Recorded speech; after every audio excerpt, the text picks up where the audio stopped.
Shalom, Bapak Ibu Saudara.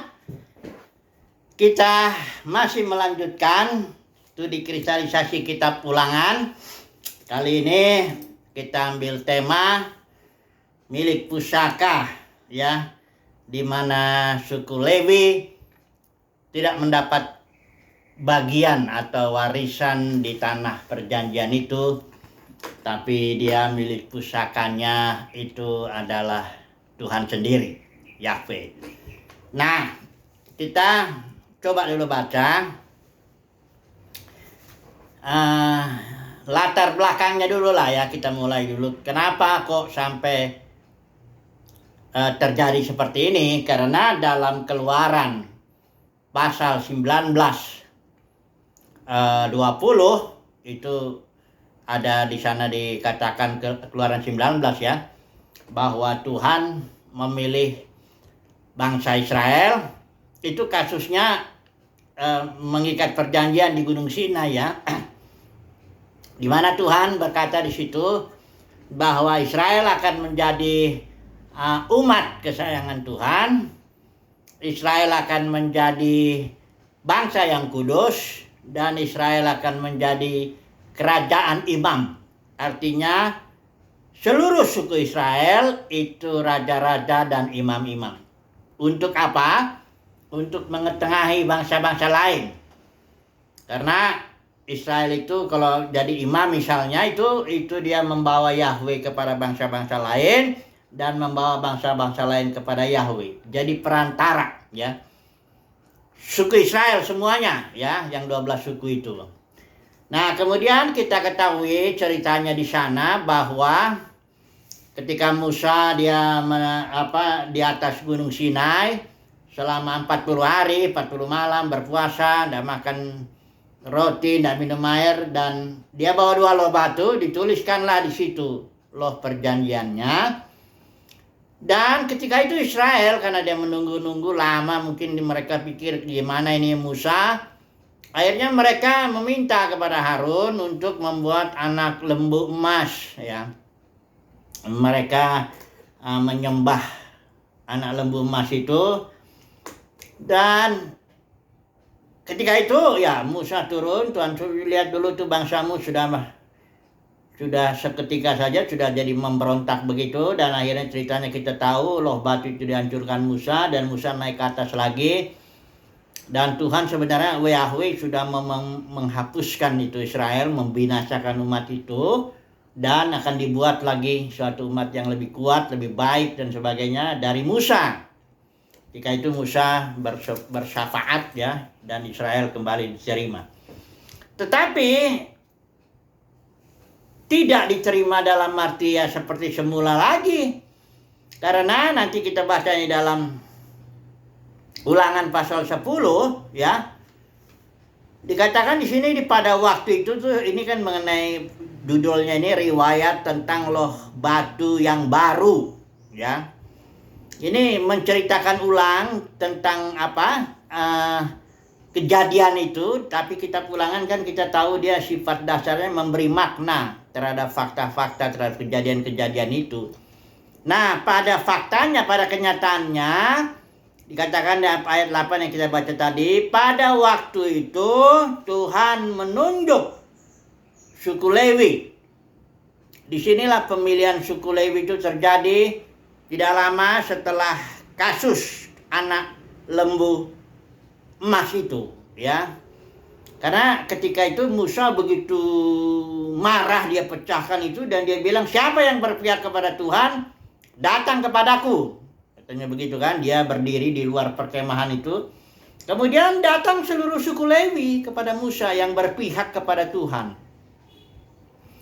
Nah, jadi memang ini Tuhan sudah menaruh ya hati dalam suku Lewi ini untuk melayani Tuhan, untuk mendekat kepada Tuhan.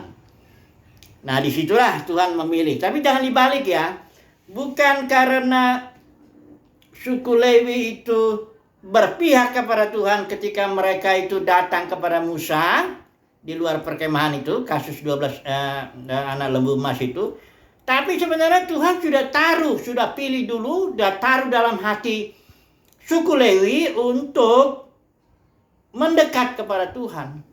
Jadi inisiatifnya dari Tuhan dulu, jangan terbalik. Jangan kita bilang karena suku Lewi berpihak kepada Tuhan, maka Tuhan memilih. Bukan begitu.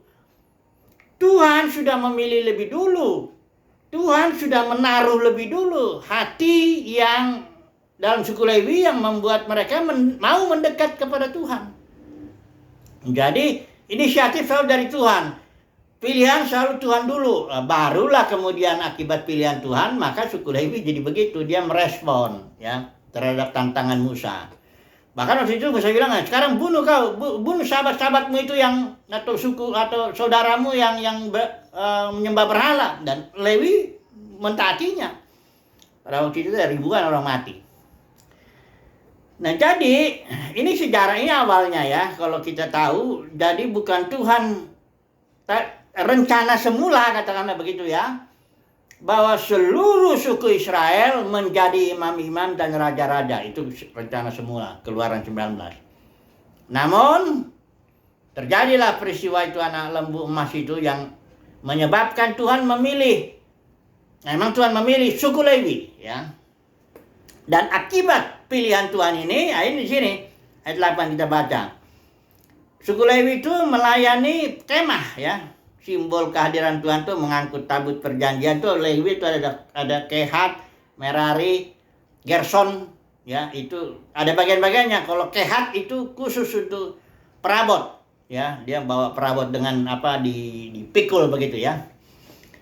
Nah, jadi kita melihat di sini suku Lewi sudah dipilih Tuhan ya untuk mengangkut tabut perjanjian Tuhan itu, bertugas melayani Tuhan, tapi juga dia mempunyai memilih untuk memberkati ya. Ini dikatakan dan untuk memberi berkat demi namanya sampai sekarang, memberi berkat kepada bangsa Israel ya, sebagai imam itu kan memberi berkat ya kepada suku-suku yang lain. Tapi akibatnya ya 9, sebab itu suku Lewi tidak mempunyai bagian milik pusaka bersama-sama dengan saudara-saudaranya.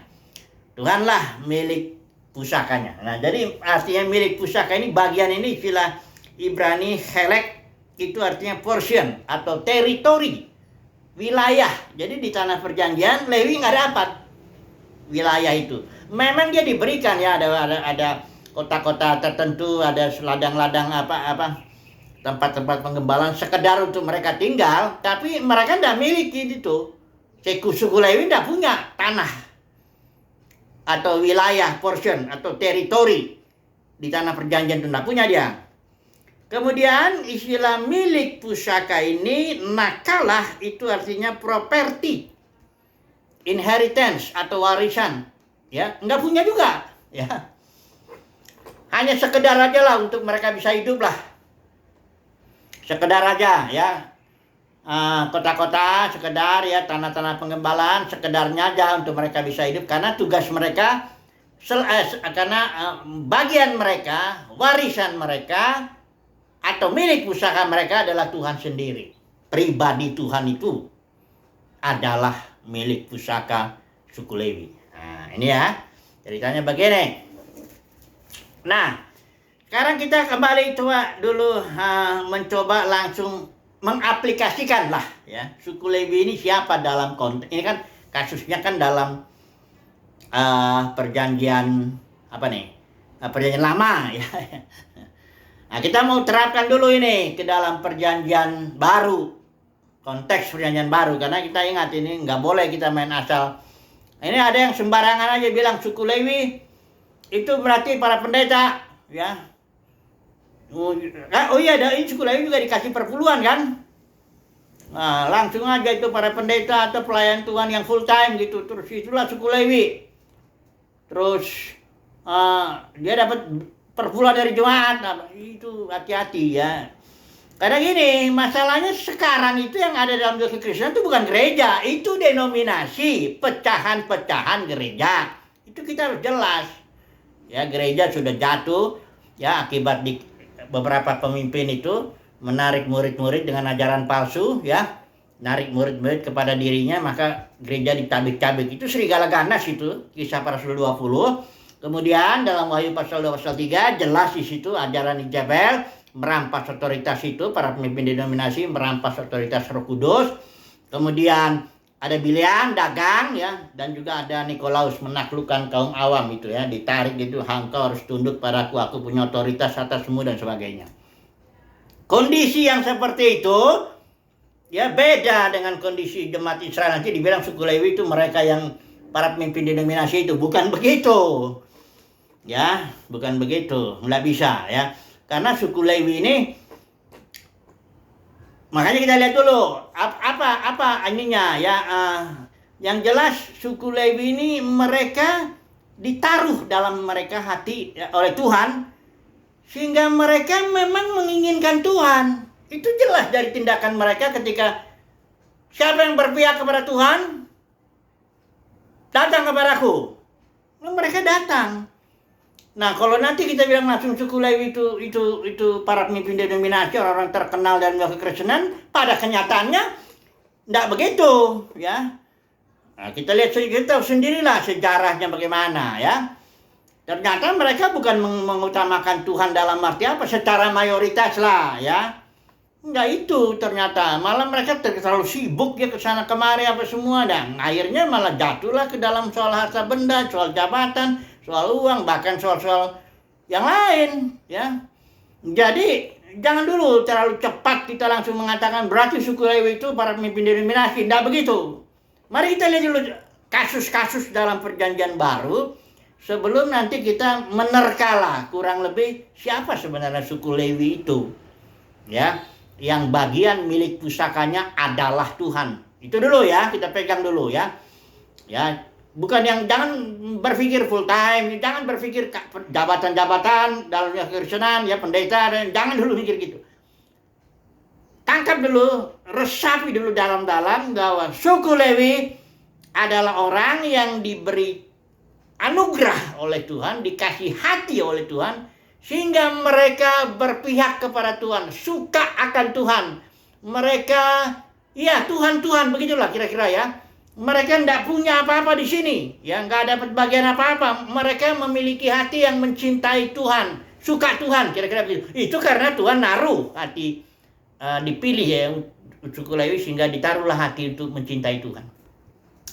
Kita coba dulu lihat kasus Marta dan Maria ya, untuk bisa memperjelas ini dulu ya.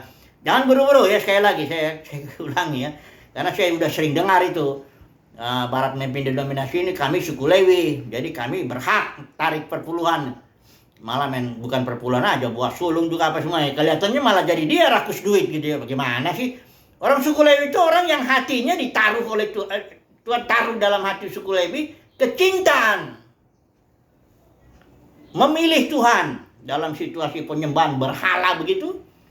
Ya, suku Lewi berpihak kepada Tuhan. Nah, ini dalam kekristenan ya, yang tiga ajaran palsu ini sudah dibenarkan ini. Ajaran Bileam, ya, ajaran Nikolaus, ajaran Jezebel sudah dibenarkan ini. Justru kondisi itu adalah kondisi ya, sudah kekristenan itu dalam kondisi yang kayak Israel nyembah anak lembu emas, kayak gitulah.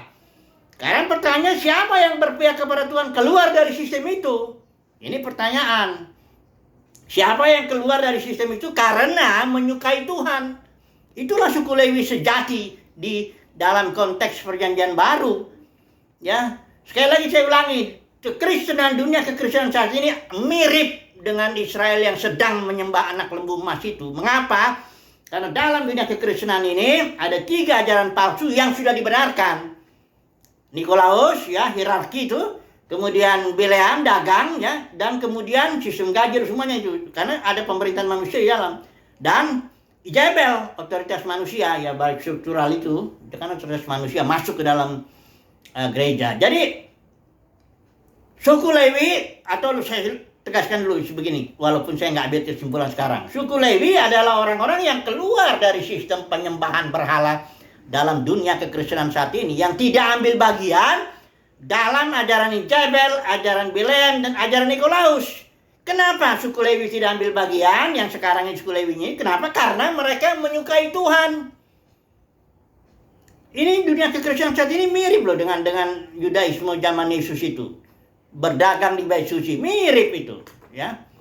Yang mengertilah, ya.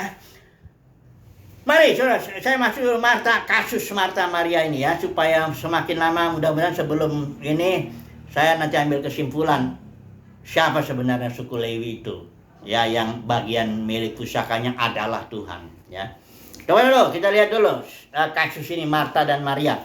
Ini adanya di Lukas ya, pasal 11 pasal 10 ya. Kita baca dulu ya mengenai Marta dan Maria ini. Ayat 38, nggak usah semua ya kali ya. Oh ini, ketika sudah murid-muridnya dalam perjalanan, tibalah ia di sebuah kampung. Ini Betania kampungnya ini. Seorang perempuan yang bernama Marta menerima dia di rumahnya. Perempuan itu mempunyai seorang saudara yang bernama Maria. Maria ini, perhatikan ini ya, duduk dekat kaki Tuhan dan terus mendengarkan perkataannya. Ini artinya Maria ini suka akan Tuhan, ya. Kalau orang nggak suka, tentu tidak mau. Dia akan seperti Marta. Marta ayat 40, sedang Marta sibuk sekali melayani. Ya, bukan itu tidak baik, tapi Maria memilih merespon sesuatu karena dia dipilih Tuhan, dia yang terbaik. Nah, ini kalau kita baca dulu ya. Ayat 40 itu Marta negor itu. Gimana ini Tuhan? Tidakkah engkau peduli bahwa saudaraku membiarkan aku melayani seorang diri? Suruhlah dia membantu aku. Ayat 41 ini yang penting. Tetapi Tuhan menjawab, Marta, Marta, engkau khawatir dan menyusahkan diri dengan banyak perkara. Tetapi hanya satu saja yang perlu. Wah ini satu saja yang perlu sebenarnya. Maria telah memilih bagian yang terbaik yang tidak akan diambil daripadanya. Apa porsian atau warisan atau inheritance-nya Maria ini? Yaitu Tuhan sendiri. Maria dipilih oleh Tuhan sedemikian sehingga dia memiliki hati yang mencintai Tuhan, mau dekat dengan Tuhan, suka akan Tuhan. Dari mana kelakuannya kelihatan disukanya? Dia duduk. Duduk itu suatu posisi yang istirahat ya, dia fokus kepada satu perkara. Nggak sibuk ya istilahnya kalau duduk itu. Ya. Kemudian dekat. Dia nggak mau jauh-jauh. Ada juga orang duduk sana nggak mau dekat dengan yang bicara, itu nggak terlalu cinta itu. Ya, orang makin cinta makin dekat dia pengennya, kan begitu. Jadi sudah duduk, istirahat, posisinya tidak sibuk, dekat. Nah, kemudian di sini ada kaki Tuhan. Itu artinya Maria dengan rendah hati, dia mendekat, dia suka Tuhan, dengan rendah hati mau memiliki Tuhan lah, gitu, begitu ya. Dan terus, ini suatu tindakan yang continuous ya. Terus menerus dia stabil, dia mau mendengarkan perkataannya. Ini juga tanda orang cinta Tuhan. Orang cinta Tuhan, dia suka mendengar suara Tuhan. Belajarlah dia mendekat, rendah hati dan... Coba lihat bedanya dengan Maria. Atau kita langsung aplikasikan dulu. Dengan para pemimpin denominasi dalam kekristenan. Apa mereka tipenya begini? Terlalu sibuk kok. Saya udah pernah memberi kesaksian seorang yang ditulis itu, jasa saya, ya, Billy Graham. Ada penyesalan dalam hidupnya bahwa dia kurang dalam dua hal ini. Pertama, kurang waktu untuk mendekat kepada seperti Maria itu. Duduk dekat Tuhan dan mendengarkan Tuhan, belajar mencari Tuhan. Itu kurang waktunya. Ya, Billy Graham itu. Dan terutama dengan anak-anak juga kurang. Jadi, uraian situasi Maria ini yang mendapat kasih karunia untuk cinta Tuhan ini itu tidak cocok secara umum lah ya, nggak cocok dengan kondisi para pemimpin denominasi dalam dunia kekristenan, tidak cocok karena mereka ini rata-rata lebih cocok uraiannya seperti Marta, bukan Maria ya. Marta itu sibuk melayani, baik, maksudnya dia melayani semua, melayani jiwa-jiwa, melayani macam-macam lah. Khotbah lah, ngurus organisasi ini, organisasi itu, dan sebagainya, bangun ini urusan yang Yesus bilang itu menimbulkan Marta, engkau khawatir menyusahkan diri dengan banyak perkara. Nah, kondisi Marta itu lebih cocok. Kalau kita jelaskan, itu adalah kondisi para pemimpin denominasi saat ini. Bukan Maria. Maria ini justru orang-orang yang menarik diri lah dari yang kesibukan begitu. Ya, dia narik diri, duduk dekat kaki Tuhan, terus mendengarkan Tuhan. Dia cinta soalnya sama Tuhan. Dia bukan cinta sama pelayanan. Ini ya. Karena dalam pelayanan ini ada loh saudaraku ya. Saya juga 40 tahun lebih itu dalam dunia, ya katakan dua pelayanan ya. Walaupun saya sebenarnya dari awal mau udah menarik diri lah ya. Kerinduan saya itu di kamar aja lah berdoa. Saya tiap hari dulu senang sekali ya dekat Tuhan ya, 3 jam dulu pagi-pagi berdoa ya. Cari Tuhan lah ya. Walaupun saya ada kesibukan gitu ya. Dari dulu udah Tuhan taruh hati itu, kasih karunia itu ya. Jadi kalau dibilang suku Lewi itu para pemimpin denominasi, nggak cocok. Ya, mudah-mudahan ini makin jelas ya, siapa sebenarnya suku Lewi itu yang dalam konteks perjanjian baru ini ya. Suku Lewi itu lebih mirip dengan Maria lah. Yang senangnya duduk dekat kaki Tuhan, terus mendengarkan Tuhan. Itulah dia, suku Lewi yang sekarang ini. Kalau yang sibuk melayani kayak Marta, sana sini, khotbah sana sini, melayani sana sini.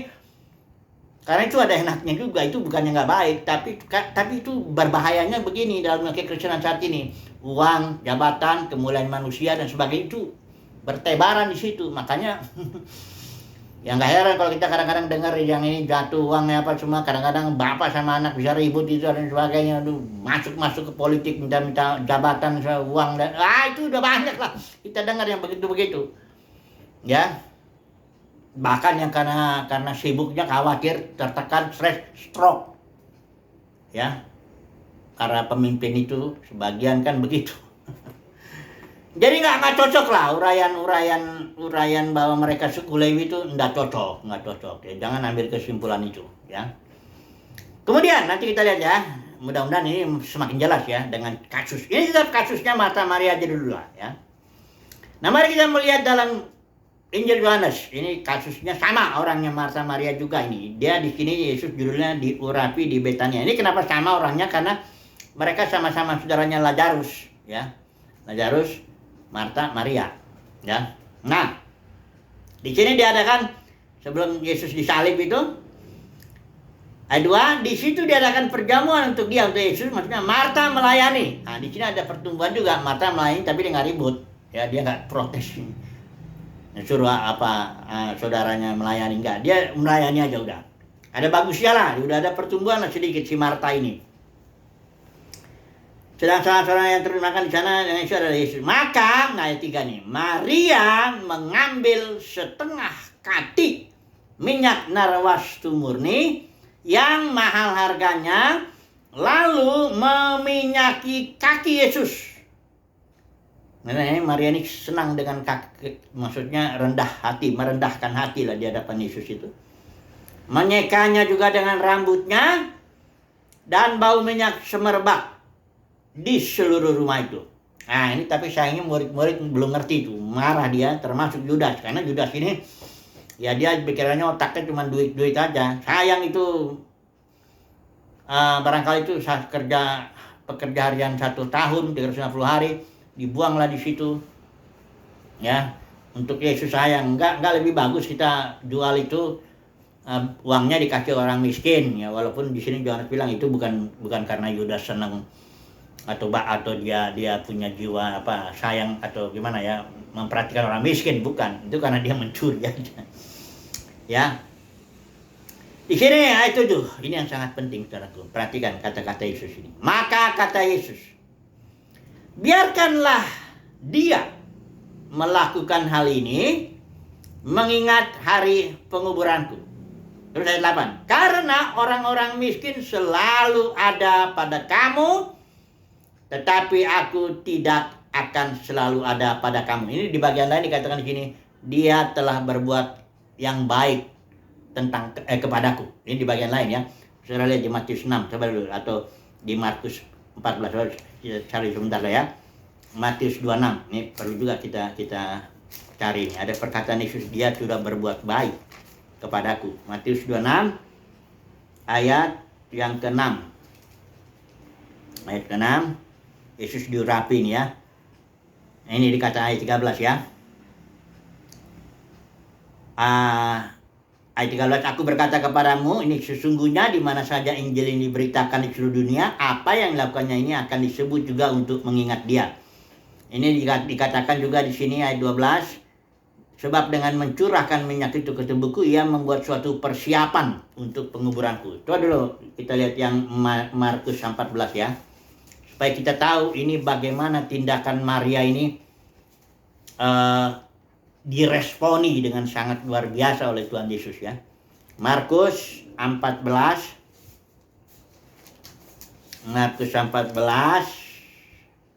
ayat 3 ya. Coba dulu ya. Yesus diurapi judulnya tetap ya. Ayat 6 ya. Biarkanlah dia. Mengapa kamu menyusahkan dia? Perhatikan ya. Ia telah melakukan suatu perbuatan yang baik padaku. Dia nggak berbuat baik dalam arti kepada orang miskin, kepada temannya atau apa. Tapi Yesus bilang, Maria telah berbuat baik kepadaku. Jadi Yesus membandingkan dirinya antara aku, di sini ada orang miskin yang butuh pelayanan, apa semuanya kesibukan apa. Ini aku di sini. Dan Maria memilih bagian yang terbaik, yaitu dia berbuat baik kepadaku. Bahkan Yesus bilang, dimanapun Injil diberitakan, perbuatan Maria ini harus diberitakan juga untuk mengingat dia. Dengan kata lain, di mana Injil ditabur, sebenarnya Tuhan berharap orang-orang tampil seperti Maria ini. Yang mau duduk dekat kaki Tuhan terus mendengarkan Tuhan. Dan yang mau memecahkan buli-buli, mengurapi Tuhan. Jadi Maria itu bukan orang yang ingin diurapi Tuhan. Lain itu. Kalau dalam pelayanan banyak orang ingin diurapi. Nah, bisa memang motifnya benar, tapi kadang-kadang motifnya juga nggak benar, ya. Ingin karunia-karunia, penyembuhan lah, mujizat lah, itu Tuhan lah yang tahu motifnya itu. Tapi Maria ini nggak ingin yang itu. Maria ini justru ingin, dan dia memang melakukan tindakan mengurapi Tuhan dengan minyak itu. Wah, ini kebalikan ya. Sudah mulai nggak saudara lihat suku Lewi itu seperti apa hatinya? Berani nggak saudara mengatakan lagi, oh suku Lewi itu adalah, dalam kekristenan itu adalah para pendeta, ya, para pengerja full time dan sebagainya. Kalau saya tegas, itu bukan suku Lewi. Dalam konteks perjanjian baru, suku Lewi itu adalah orang-orang yang seperti Maria ini, bukan seperti Marta ini. Udah jelas ya?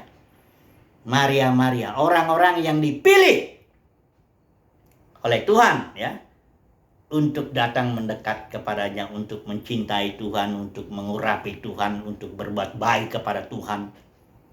Ini dipilih ya. Kadang juga kekristenan ini Yesus bilang banyak yang dipanggil. Yang mungkin Marta ini adalah orang-orang yang dipanggil ini untuk melayani, mengerjakan tugas ini, bahkan sangat terkenal ya. Marta ini jelas orang-orang yang terkenal dalam dunia kekristenan. Tapi Maria ini orang-orang yang tersembunyi dia. Orang dia nggak suka dengan keramaian begitu. Dia sukanya sama Tuhan. Masuk kamar, kunci. Dia suka begitu. Kalau banyak orang kan, katakanlah para pemimpin atau bahkan pendeta nggak tahan kalau masuk kamar dikunci. Kasih Alkitab satu, ayo. Situlah kau seharian dulu.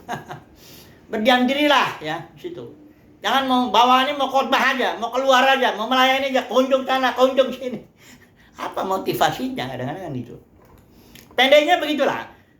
Dalam konteks perjanjian baru, suku Lewi adalah Maria yang dipilih oleh Tuhan, ditaruh hatinya, ditaruh sesuatu dalam hatinya, sehingga Maria ini mencintai Tuhan, menyukai Tuhan, duduk dekat kaki Tuhan, terus mendengarkan Tuhan, Tuhan, Tuhan, Tuhan. Itulah dia milik pusakanya. Itulah dia suku Lewi. Maria ini, bukan Marta yang sibuk sana sini, suka khotbah, cari urapan dari Tuhan, cari karunia-karunia dan sebagainya. Maria enggak. Dia mengurapi Tuhan. Luar biasa ya. Semoga saudara dan saya dipilih Tuhan. Bukan hanya dipanggil. Kalau dipanggil itu Marta. Tapi dipilih. Karena banyak yang dipanggil ini. Mayoritas itu dipanggil. Tapi yang dipilih sedikit. Semoga, mudah-mudahan saya bicara sebagai umat pilihan Tuhan. Yang menyukai Tuhan. Bukan nggak menyukai berkat. Tapi menyukai Tuhannya. Nggak suka pelayanan ya. Tapi suka Tuhan. Nggak suka diurapi. Tapi suka mengurapi. Mengurapi Tuhan. Luar biasa lah ini ya. Tunggu dulu ya, waktunya sudah. Haleluya, amin.